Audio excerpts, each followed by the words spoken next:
bjó hér á Húsavík sem barn og ólst upp þangað til við 16 ára, fór í burtu 10 ár og kom aftur og samfélagið hérna var svo gjörbreytt þegar ég kom tilbaka. Þannig að var það alveg bylting, kannski ekki svo sem er búin að þessi stað í dag en það var byrjuð hér hvalaskoðun og maður kemur inn í samfélag sem er bara allt í einu stútfullt af lífi og það komið fólk alls staðar úr heiminum til þess að vinna hér gæta túra á flóanum og það bara varð svona skemmtileg stemming í bænum með þessari hvalaskoðun og því sem byggðist í kringum hana.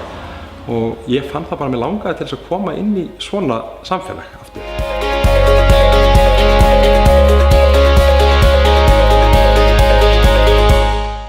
Þetta er langflestum tilfellum skemmtilegt starf.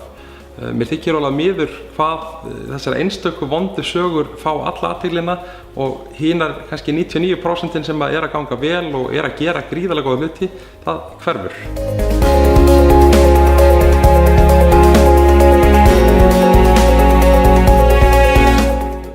Fyrirtæki, við rekum þetta fjölskyldan og það vinna þar í sumar 23 einstaklingar og í fullu starfi allir.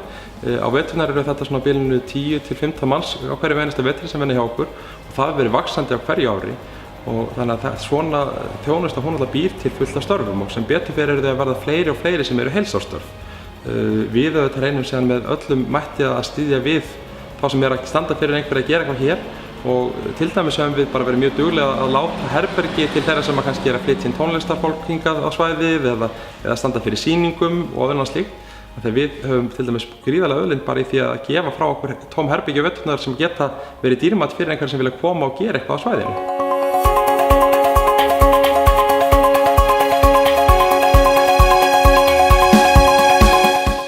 Við bindum vonum við það að ferðaþjónustan nái ákveðnum stöðugleika. Hún er búin að vera á mjög hraðri uppbyggingu og það er ekki endilega gott. Hins vegar bara búið að vera bregðast við þróun sem hefur verið kannski ekki í okkar höndum. Og ég tel þó að það sé búið að gagnrýna ýmislegt undanfarin ár, þá er ferðaþjónustan sem heild bara búin að standa sig rosalega vel í að bregðast við þessum aðstæðum.